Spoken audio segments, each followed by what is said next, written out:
good to me. Over time, this will get resolved, J-Cal.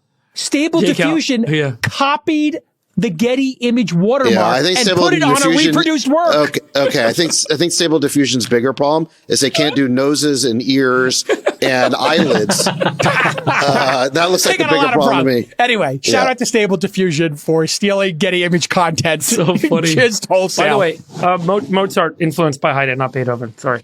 By the way, there's a really interesting topic about AI that we don't have time to get to this week, but I think we should put it on the docket for next week, which is, should AIs be trained to lie? Super important. Because that's happening right now. Yeah. And or have opinions. The last thing I'll say on this, from my perspective, maybe we can jump on after this is the best thing that could happen for all of the monopolists in technology, because Microsoft taking 500 or 600 basis points of share is the best way to ensure that the FTC has zero credibility in going after Google or anybody else in tech. Right. All of those things, I think, are DOA. So in some ways, actually, Google leaking 5 or 6% of the market share is a really good thing, because the FTC is rendered toothless in making any assuming claim they understand that. That's such a good point.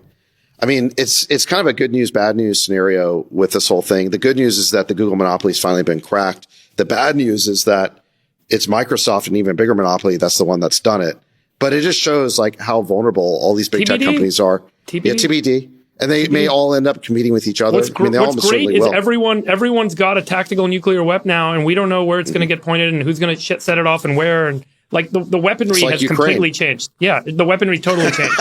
And to prove how wrong you guys are, here is The Verge. Here we go. How many times have you said we're wrong? Here's the other lawsuit. Open source writers. Nick, are you feeding him this nonsense? No, is that what's going on? I've been tracking this. You people haven't. You guys need to watch what's happening right now. Copilot, GitHub, ChatGPT, and Microsoft are being sued by developers because Copilot was built off of stolen content. These lawsuits are just beginning, and it's going to result in licensing fees. This will be a transitory effect, and it won't change the dynamics of where this is going over the long term. It changed the dynamics of YouTube in the long term, so let's keep going. I don't know. They're doing pretty good. We have a portfolio company called SourceGraph, which is building why don't you just put your AI logo page up if you're going to go through the whole portfolio? No, they're building something similar, but it's opt-in. You just opt into you just get all your customers to opt into it. Okay, which none of these people did. Okay, let's move on to State of the Union. What do you want to move on? You want to do the crackdown? You want to do the Twitter execs? I think Sachs's point about AI ethics State of the Union would be a great chat. Let's talk about it next week, though. I think it deserves more time. The State of the Union, I don't know about you guys, but I found it one of the more profoundly disappointing, saddening States of the Union I've ever seen. Why? Unpack that. Why?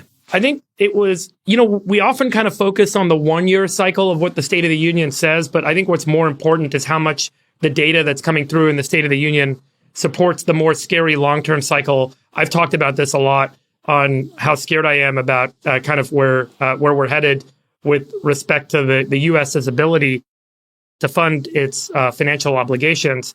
And the scary moment at the State of the Union, besides Biden's inability to kind of articulate much very well, which was honestly a really discouraging sight to see, was, when he talked about where, the Republicans are trying to cut Social Security and Medicare.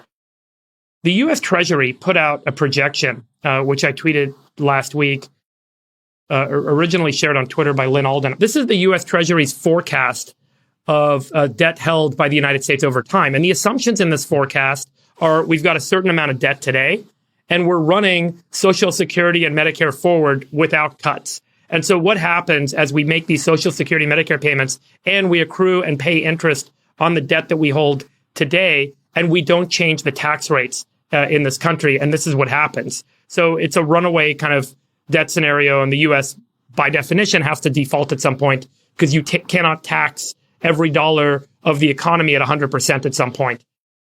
And so, there are two ways this can go. The first way is you have to cut back on these major kind of, expense commitments that naturally balloon over time. And that is Social Security and Medicare. And the other one is that you just tax a lot more. And when you tax a lot more, economic growth gets affected, and it makes it really hard to eventually pay off that debt, and the debt continues to spiral. So I think what we saw was, number one, the announcement by Biden, hey, Republicans are the ones who want to cut Social Security and Medicare, and they all screamed and they said, no way, we'll never do that. And a lot of them did interviews afterwards and said it's total BS that Biden would say that, which I think supports what the polls have shown, which is on both sides of the aisle.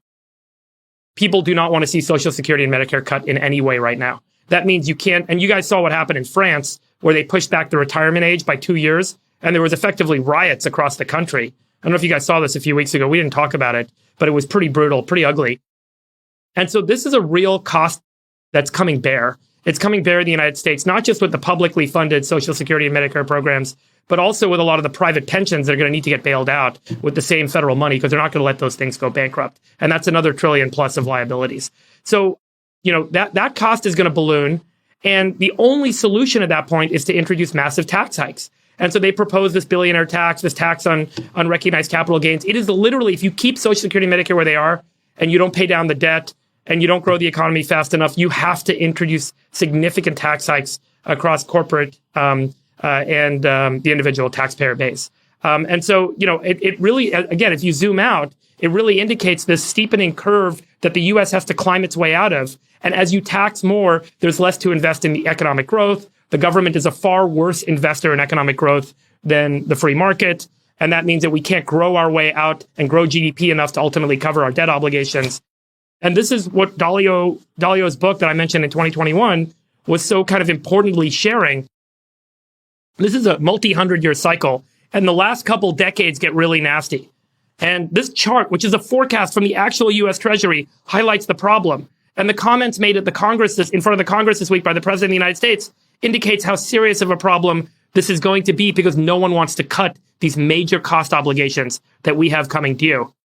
And so, what are you talking about? Sachs, aren't you and the Republicans, you want to cut Medicare and get rid of it? Isn't that what Biden said? You guys want to get rid of it? Okay, what was that kerfuffle about with your, who's the person on your squad who was yelling and screaming out at the President of the United States? Oh, that doesn't matter. That was just sort of But who was screaming at him?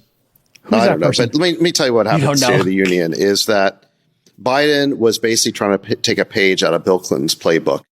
When Bill Clinton lost the midterms in 94, he basically triangulated to the center, and he did two things. He started going for kind of small ball. He started playing small ball politics. It was like school uniforms and things like that were relatively unobjectionable and that regular middle class people could get behind. And then he basically posed as the defender of entitlement programs. Back then, he in 96, he ran against Dole by portraying Dole. He went all the way back to Dole's vote against Medicare. This is what the Biden team is teeing up for the reelect in 24, is they're talking about things like curbing Ticketmaster fees and fixing right turn red lights. I mean, seriously, like total small ball. Okay. They're going to try and pretend